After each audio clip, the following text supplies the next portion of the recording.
بسم اللہ الرحمن الرحیم۔ کتاب تحفہ والدین برائے تربیت اولاد، دوسرا باب، تربیت اولاد کے چند رہنما اصول۔ اصول نمبر 2، تربیت اولاد کے لیے ترجیحات کا تعین کریں۔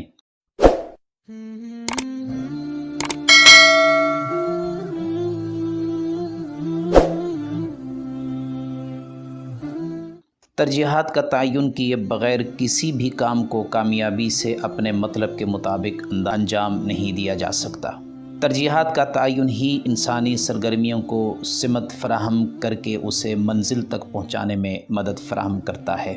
جو لوگ کسی بھی کام کو منظم، مؤثر، منضبط اور دیے گئے وقت کے اندر مکمل کرنا چاہتے ہیں، ان کے لیے ضروری ہے کہ وہ اس کام کے لیے سب سے پہلے ترجیحات کا تعین کریں۔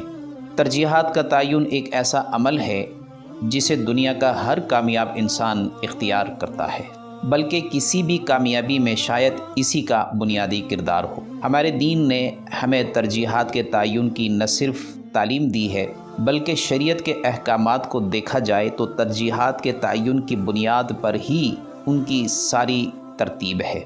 مثلاً جن چیزوں کا حکم دیا گیا ہے ان میں پہلے فرض، پھر واجب، پھر سنت اور پھر مستحب کا درجہ آتا ہے۔ اسی طرح جن کاموں سے منع کیا گیا ہے ان کی درجہ بندی بھی پہلے حرام، پھر مکروہ تحریمی اور پھر مکروہ تنزیہی کو رکھنا اس بات کا ثبوت ہے کہ جب تک اس طرح سے ترجیحات کا تعین نہ کیا جائے کسی بھی چیز کے مقاصد کو حاصل نہیں کیا جا سکتا۔ ترجیحات کا تعین کرنے سے انسان کے لیے اپنے ہدف پر فوکس کرنا آسان ہو جاتا ہے۔ وہ اس سے اپنی جدوجہد کی سمت کو بھی متعین کر سکتا ہے۔ ترجیحات کے تعین کی اہمیت انسان کی ذاتی زندگی، سماجی زندگی، معاشی زندگی، روحانی و اخلاقی زندگی کے علاوہ ہر شعبہ حیات میں ہمیں نظر آتی ہے۔ جب انسان کا ہدف واضح ہونے کے ساتھ اس کا حصول اولین ترجیح بن جائے تو اس کی طرف بڑھنا اور جدوجہد کرنا انسان کا عشق اور جنون بن جاتا ہے۔ رسول اللہ صلی اللہ علیہ وسلم کی سیرت طیبہ سے اس کی بے شمار مثالیں ہمیں ملتی ہیں۔ ان میں سے ایک مثال پیش خدمت ہے کہ جب رسول اللہ صلی اللہ علیہ وسلم نے اسلام کی دعوت شروع کی تو کفار نے ابتداءً کافی مزاحمت کی اور زور زبردستی اسے روکنے کی ناکام کوششیں کی۔ ایک مرتبہ آپ صلی اللہ علیہ وسلم کے چچا حضرت ابو طالب پر پریشر ڈالنے کی غرض سے ان کو پیغام بھیجا کہ ابو طالب آپ درمیان سے ہٹ جائیے یا اپنے بھتیجے کو سمجھا کر منع کیجیے کہ وہ ہمارے بتوں کو کچھ نہ کہے۔ اگر وہ ایسا کرتے ہیں تو ہم ان کو دنیا کی ہر عزت اور ہر نعمت دینے کو تیار ہیں، ورنہ ہم ان کے خلاف اور آپ کے خلاف بھی انتہائی قدم اٹھائیں گے۔ کفار کی اس بات پر جناب ابو طالب کو کافی پریشانی لاحق ہوئی اور آپ صلی اللہ علیہ وسلم کو بلا کر کہا، بھتیجے آپ مجھ پر اور اپنے اوپر بھی رحم کیجیے، مجھ پر وہ بوجھ مت ڈالیے جس سے میں اٹھا نہیں سکتا۔ کفار کی اس شدید دھمکی پر رسول اللہ صلی اللہ علیہ وسلم بالکل پرسکون رہے اور جواب میں یہ جملہ ارشاد فرمایا، چچا جان اگر یہ لوگ میرے داہنے ہاتھ پر سورج رکھ دیں اور بائیں ہاتھ پر چاند تب بھی میں یہ کام نہیں چھوڑ سکتا، یہاں تک کہ یا تو اللہ تعالیٰ مجھے غالب کر دیں گے یا میں اسی راہ میں فنا ہو جاؤں۔ رسول اللہ صلی اللہ علیہ وسلم کے جواب سے یہ بات واضح ہو کر سامنے آتی ہے کہ جب ترجیحات متعین ہوں تو انسان اپنے لیے متعین کردہ عظیم مقصد کو حاصل کرنے کے لیے کس طرح عزم مصمم اختیار کر سکتا ہے۔ دراصل ترجیحات کے تعین سے انسان کی زندگی کے ساتھ اس کے ہر کام میں مقصدیت آ جاتی ہے۔ اولاد کی تربیت در حقیقت انسان کی زندگی کے اہم ترین اور مقصدی کاموں میں سے ایک ہے۔ جب تک والدین اپنی زندگی کی ترجیحات کا تعین نہیں کریں گے اور تربیت کے کام کو اس کی حیثیت کے مطابق ترجیحات میں جگہ نہیں دیں گے، اس وقت تک تربیت کا عمل درست انداز سے شروع ہو ہی نہیں سکتا۔ اگر والدین اپنی جاب کو، اپنی بزنس کی مصروفیات کو، اپنے دفتری کاموں کو زیادہ اہمیت دیں گے یا مائیں اپنے کچن کی مصروفیات کو یا شاپنگ کو بچوں کی تعلیم و تربیت پر زیادہ اہمیت دیں گی، تب تک تربیت کا یہ عمل مناسب انداز سے شروع نہیں ہو سکتا۔ والدین پہلے اپنی زندگی کے ترجیحات کا تعین کریں اور اس میں بچوں کی تعلیم و تربیت کو اپنی زندگی میں پہلی ترجیح پر رکھیں اور تربیت کا عمل شروع کریں، تب یہ عمل مناسب انداز سے شروع ہو سکتا ہے۔ والدین کو یہ سمجھنا چاہیے کہ اولاد کی تربیت ان کی بنیادی ذمہ داری اور فرض ہے، اور یہ ذمہ داری خود خالق کائنات نے ان کے ذمہ لگائی ہے۔ چنانچہ قرآن کریم میں ارشاد فرمایا، یا ایھا الذین آمنوا قوا انفسکم واہلیکم نارا، سورہ تحریم آیت نمبر 6۔ ایمان والو، تم اپنی جانوں کو اور اپنے اہل و عیال کو جہنم کی آگ سے بچاؤ۔ ظاہر ہے یہ تربیت کے ذریعے سے ہی ممکن ہو سکتا ہے۔ حدیث میں رسول کریم صلی اللہ علیہ وسلم نے والدین کو خطاب کر کے فرمایا، الا کلکم راع وکلکم مسئول عن رعیتہ، حدیث متفق علیہ۔ خبردار، تم میں سے ہر ایک راعی یعنی ذمہ دار ہے اور تم سے تمہاری ذمہ داریوں کے بارے میں پوچھا جائے گا۔ لہٰذا اولاد کی تربیت کو پہلی ترجیح بنانا والدین کا فرض ہے۔ جب والدین اپنے اس فریضے کی ادائیگی کو شروع کرنے لگیں تو یہ بات پیش نظر رہنی چاہیے کہ تربیت بذات خود ایک بہت بڑا اور صبر آزما کام ہے جس کی اپنی تفصیلات ہیں۔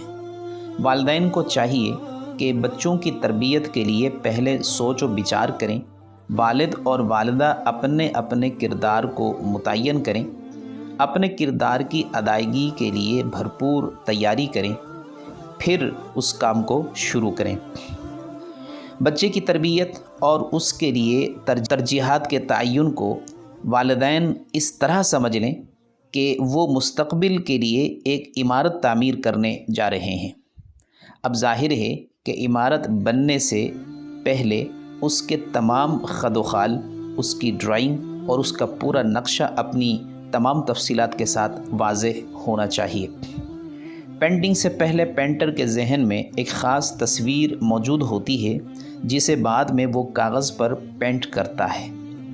اگر خود پینٹر کے ذہن میں پہلے سے تصور موجود نہ ہو تو وہ بے ہنگم برش ادھر ادھر پھیر سکتا ہے، جس سے تصویر بننا تو مشکل ہے، البتہ ایک الجھی ہوئی بے ہنگم سی شکل وجود میں آ جائے گی۔ بالکل اسی طرح بچے کی شخصیت کے بارے میں کوئی واضح تصویر یا خاکہ والدین کے ذہن میں نہ ہو اور اس تصویر کے تمام اجزاء کی کمیت کیفیت نیز اس کو بناتے وقت کے کچھ مختلف مراحل کے دوران کے لیے ترجیحات کا تعین نہ ہو تو بچے کی جامع شخصیت نہیں بن سکتی، بلکہ بے ہنگم برش پھیرنے سے جو الجھی ہوئی شکل بنتی ہے، اسی طرح بچے کی شخصیت بھی الجھی ہوئی اور بے ہنگم سی ہوگی۔ اس لیے ضروری ہے کہ والدین بچوں کی تربیت کے حوالے سے پہلے ترجیحات کا تعین کریں اور پھر اس تصویر کے خاکے کو ذہن میں یا کاغذ پر واضح طور پر بنائیں۔ ترجیحات کے تعین اور ذہنی تصویر یا ڈرائنگ مکمل کرنے کے بعد ہی بچے کی تعمیر شخصیت کا عمل باقاعدہ طور پر شروع کریں۔ والدین کی ترجیحات۔ ایک سروے کرایا گیا جس میں والدین سے کچھ سوالات پوچھے گئے تھے کہ آپ اپنے بیٹے کو کیا بنانا چاہتے ہیں، کیسے بنائیں گے اور کیوں ایسا بنانے کا ارادہ کیا ہے۔ مختلف والدین سے ان سوالات کے جوابات لینے کے بعد پتہ چلا کہ تقریباً 97% والدین کے پاس اپنے بچوں کے مستقبل کے بارے میں کوئی واضح نقشہ موجود ہی نہیں تھا کہ وہ اپنے بچے کو کیا بنانا چاہتے ہیں اور کیسے بنائیں گے۔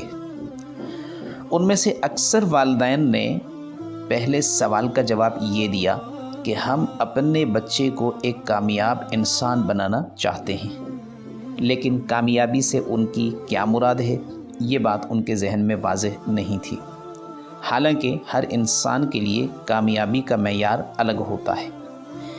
کسی کے لیے کامیابی علم حاصل کرنا ہے، کسی کے لیے کامیابی بہت زیادہ پیسہ کمانا ہے، اور کسی کے لیے کامیابی کا معیار دینداری ہے، وغیرہ وغیرہ۔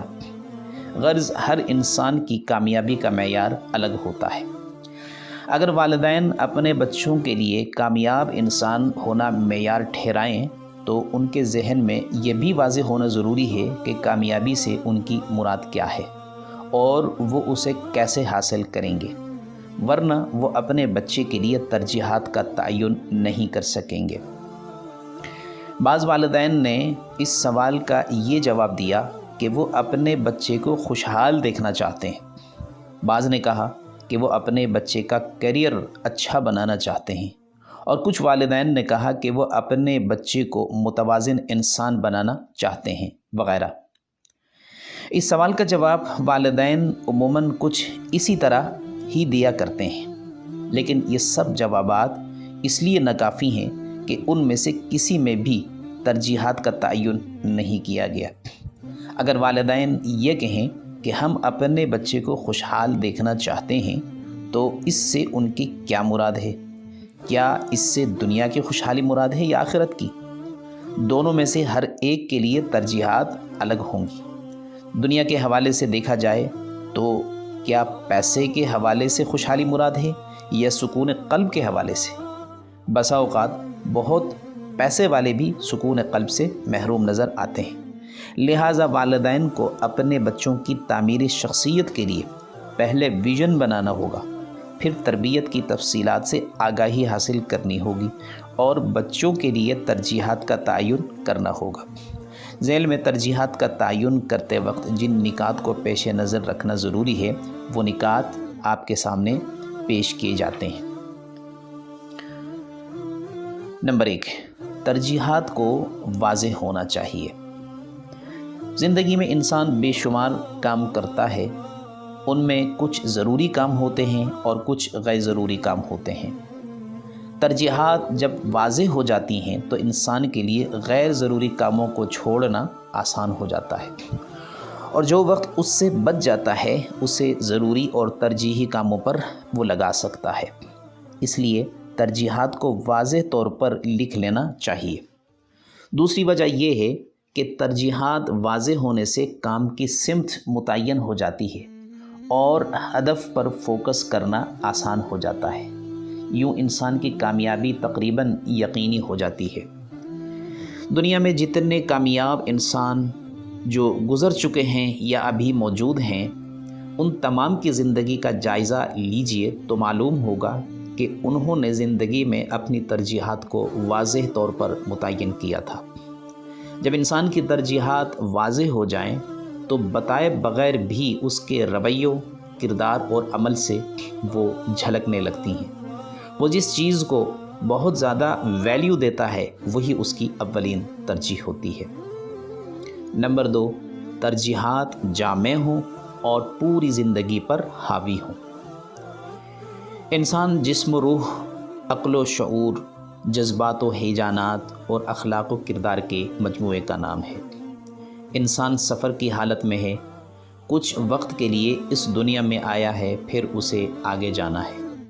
اس دنیا میں جو کرے گا اس کا حساب و کتاب آخرت میں دینا ہے۔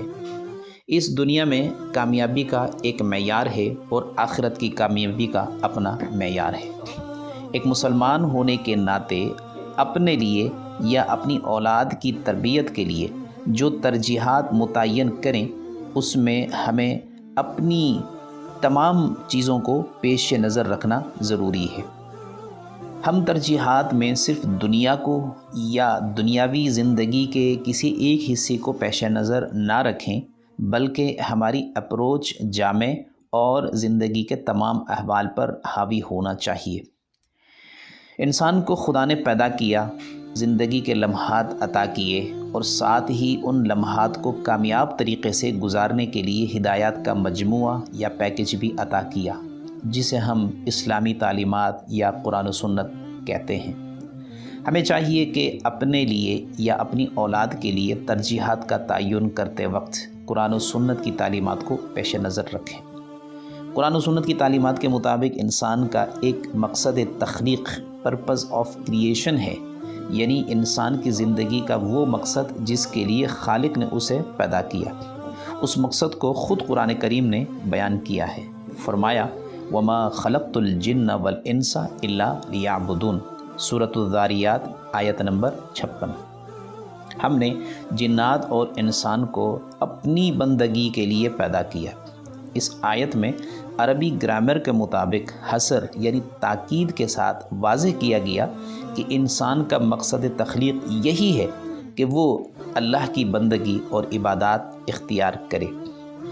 جب انسان کا مقصد تخلیق یہی ہے تو ہمیں اپنی زندگی اور اپنے بچوں کی زندگی کے لیے ترجیحات کا تعین کرتے وقت اس مقصد کو سب سے اوپر اور اولین ترجیح میں رکھنا ہوگا۔